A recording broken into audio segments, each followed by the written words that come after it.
आज के इस वीडियो में हम लोग पढ़ेंगे class 11th loss of motion का बहुत ही मज़ेदार बहुत ही इंपॉर्टेंट टॉपिक का नाम लिख लेना है कॉफिशिएंट ऑफ फ्रिक्शन। जो कॉफिशिएंट ऑफ फ्रिक्शन क्या होता है, इसका डिफिनेशन को समझने के लिए हम पहले इसका मैथमेटिकल टर्म को सॉल्व करेंगे, तब इसका डिफिनेशन करेंगे। क्यों?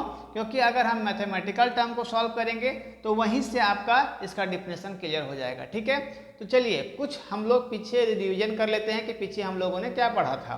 तो इससे पहले हम लोगों ने पढ़ा था लॉस ऑफ लिमिटिंग फ्रिक्शन के बारे में, जिसमें 4 तरह का लॉस आपको पढ़ाया गया था। उसमें से पहला जो नियम था उसका अभी यूज हम लोग करेंगे कि F प्रोपोर्शनल R। इसका मतलब होता है according to first law of limiting friction. First law of limiting friction क्या था कि फोर्स ऑफ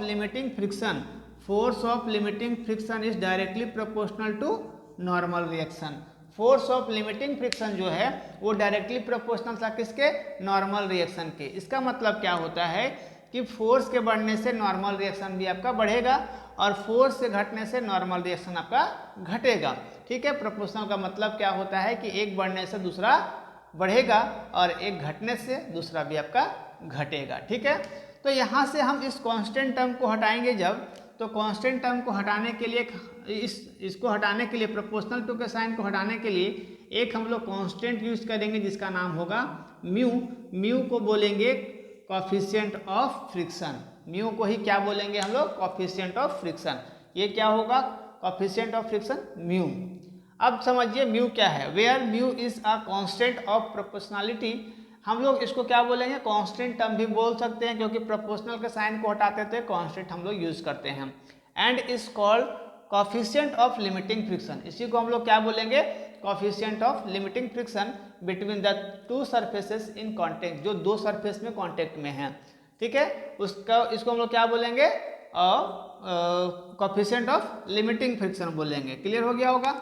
यहाँ से अगर हमको म्यू का वैल्यू निकालना है, म्यू का वैल्यू निकालना होगा तो यहाँ से force of limiting friction per unit normal reaction के ये बराबर होगा। तो कॉफिशिएंट ऑफ लिमिटिंग फ्रिक्शन किसके बराबर है? वो रेशियो होगा किसका किसका?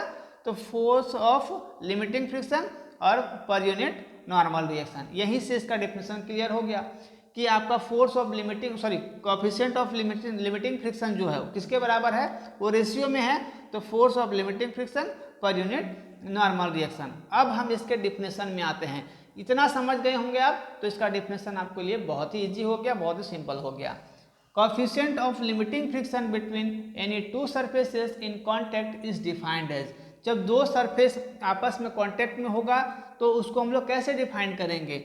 The ratio of force of limiting friction. The ratio of force of limiting friction ratio में होगा किसका किसका? Force of limiting friction and the normal reaction between them. उसमें जो नॉर्मल रिएक्शन हो रहा होगा उसके ये क्या होगा? रेशियो में होगा। Force of limiting friction and the normal reaction between them, दोनों क्या होगा? इसका रेशियो में होगा। ठीक है, अगर आपको इतना याद नहीं रहता है तो सिर्फ और सिर्फ ये लाइन याद रखोगे कि mu equal to F by R. तो म्यू जो है जिसको हम लोग कॉफिशिएंट ऑफ लिमिटिंग फ्रिक्शन बोलते हैं, वो किसके बराबर होगा? तो किसके रेशियो में होगा? Force of limiting friction per unit normal reaction के रेशियो में होगा। ठीक है, अब ये जो म्यू जो है जिसको हम लोग कॉफिशिएंट ऑफ लिमिटिंग फ्रिक्शन बोलते हैं, वो किस पर डिपेंड होगा? किस पर डिपेंड होगा? Hence the value of mu is depend on. Mu जो है किस पर डिपेंड करेगा? फर्स्ट जो होगा nature of the surface in contact. Nature of the surface, उस सरफेस का नेचर कैसा है? उस सरफेस का नेचर जैसा होगा उस तरह का उसको आपको फ्रिक्शन देखने को मिलेगा। सेकेंड जो होगा material of the surface in contact, उसका मटेरियल, जो मटेरियल किस मटेरियल से बना हुआ है उस मटेरियल पर भी ये डिपेंड करेगा। तो पहला जो होगा उसका नेचर पर डिपेंड करेगा और दूसरा जो होगा मटेरियल पर डिपेंड करेगा किस तरह का मटेरियल है। आयरन मटेरियल है या फिर वुडन का है, बहुत तरह का मटेरियल्स होता है ना, तो वो किस तरह का मटेरियल है उस पर वो डिपेंड करेगा। आई होप ये आपको समझ में आया होगा कॉफिशिएंट ऑफ फ्रिक्शन।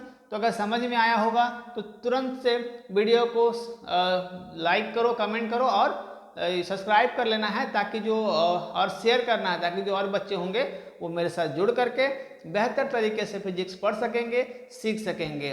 और हाँ, एक प्रॉपर नोट्स बनाते चलना है। अभी तक आपको यहाँ तक का एक टॉपिक बाय टॉपिक हर एक पॉइंट का नोट्स न्यूमेरिकल्स जिसमें भी करवाया गया है, आप लोग मेरे पिछले इस वीडियोस में जाकर देख सकते हैं। टॉपिक बाय टॉपिक आपको उसमें करवाया गया है, ठीक है। और ज़्यादा मेरा फोकस रहा है न्यूमेरिकल पर, क्योंकि न्यूमेरिकल ज़्यादातर क्वेश्चंस देखने को एग्जाम में मिल रहा है आजकल, है ना। थ्योरी से ज़्यादा आपको न्यूमेरिकल्स देखने को मिलता है। और हाँ, जितना हो सके वीडियो को शेयर करो, सब्सक्राइब करो और बेल आइकन को प्रेस कर लो, ताकि जो मेरा सुबह अपडेट 10 बजे आता है वो सबसे पहले आप तक पहुँचे और आप उस वीडियो से लाभ उठा पाओ, सीख पाओ। मिलते हैं अगले वीडियो में, तब तक थैंक यू, टेक केयर, जय हिंद।